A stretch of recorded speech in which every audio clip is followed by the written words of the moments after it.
If you can have step-by-step instruction that guarantees great visualization every time you do it, would you like to know it? I'm sure you do, and today I'm going to present you this guide to you. Some of you may be familiar with the system, but there are a lot of new people in our community, so I decided to refresh and organize the knowledge. So let's jump to the first step.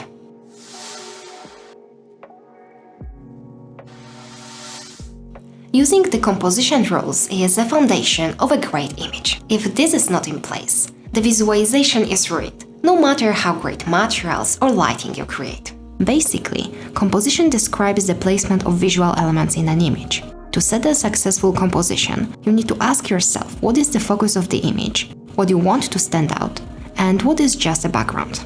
Based on your answers, you can use various guides that help you keep the balance in the image. If you're using a V-Ray, you can turn on the guide lines in the frame buffer. If you use Corona, you can use the image comp helper script that will do the same thing, just in the viewport instead of the frame buffer. You can use the script in V-Ray as well, if you wish. I put a link to this in the description below the video if you don't have it already. If you want to learn more about composition rules, watch my videos on this topic. Link in the corner and in the description below the video.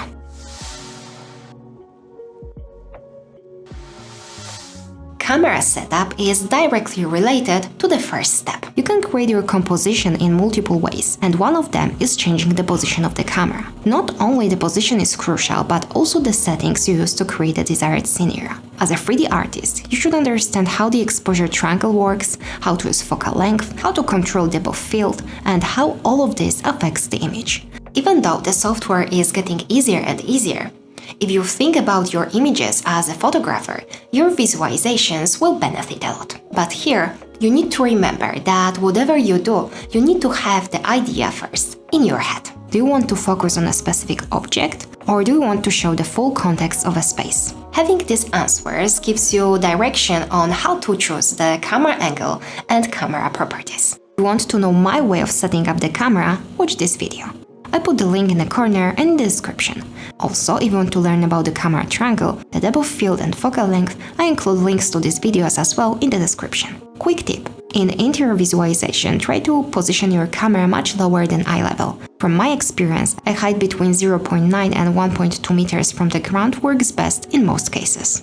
By the way, if you're like me and you like to have condensed knowledge in one place, I have a great news for you. The book, The Art of Arvi's Images, is back in stock. You can learn all about the steps behind every fabulous image. Plus, you can always have it next to you as a guide during creating visualizations. I put a link to the store in the corner.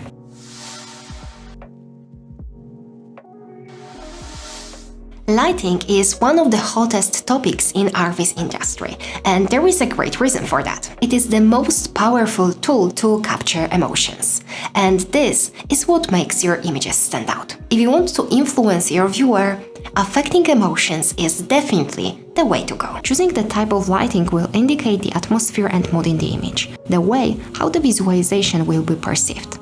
Do you want to create a moody, mysterious image, or one with a friendly, cheerful feel? The way you want your space in the image to be perceived determines how dark, contrasty and soft the lighting will be. If you want to learn more about the types of lighting, I put the links to the videos on this topic in the description as well. If you want to make sure that your image will look great, sunrise and sunset are the lightings to go. There is a reason why photographers always wake up in the mornings or wait for sunset.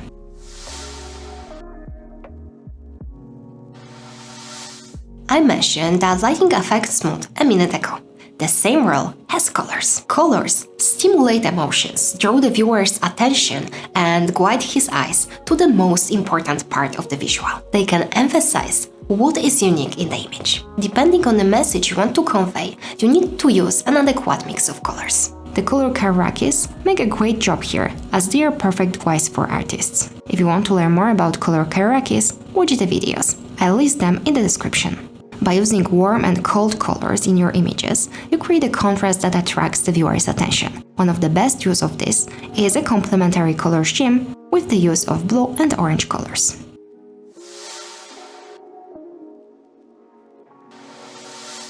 A 3D artist should be a great observer of the world, the one who pays attention to details and tries to recreate them in 3D in the best possible way. Here, using high-quality textures will be a key, but also the knowledge and understanding of the material's characteristics. Adding the details like surface imperfections positions your images on a whole new level. I created videos about some materials, you can find them on the channel. Also, remember that pure white and pure black doesn't exist in nature. Don't use these values if you want to avoid unrealistic results.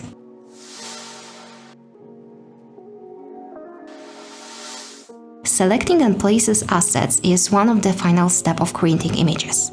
Even though we don't devote as much time to it as to other steps, it plays a really important role in the whole process. The assets determine the character of the space. It's a sort of instruction for the viewer to whom the place belongs to.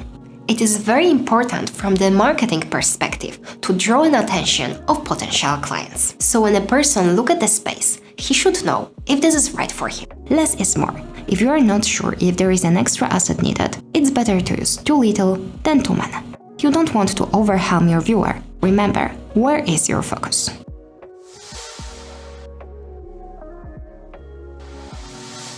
Many times of this channel I highlighted how important the storytelling part is. If you want to draw attention and keep it, you need to add a story to the space you present. Nowadays, we see tons of images everywhere, and it's important to create ones that stick to mind, stand out, and evoke emotions.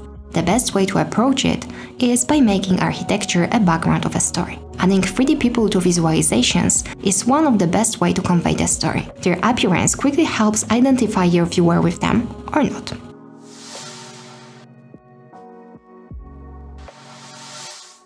Last but not least, the post-production. The visualization without post-production is like an unfinished product. The thing is that this step allows you to enhance essential objects and fade out the less important ones. We can add a specific style to the image and highlight an atmosphere and mood. Less is more. Don't overdo things. Use the post as a way to add a final touch, but don't use it to fix issues you created in 3D software. If you have a project that requires a lot of back and forward work, I advise keeping your post-production just in the frame buffer. This way, you avoid extra work during reviews. If you want to learn in detail about these steps, find out more about my book. Also, watch my other videos here on YouTube. Bye bye!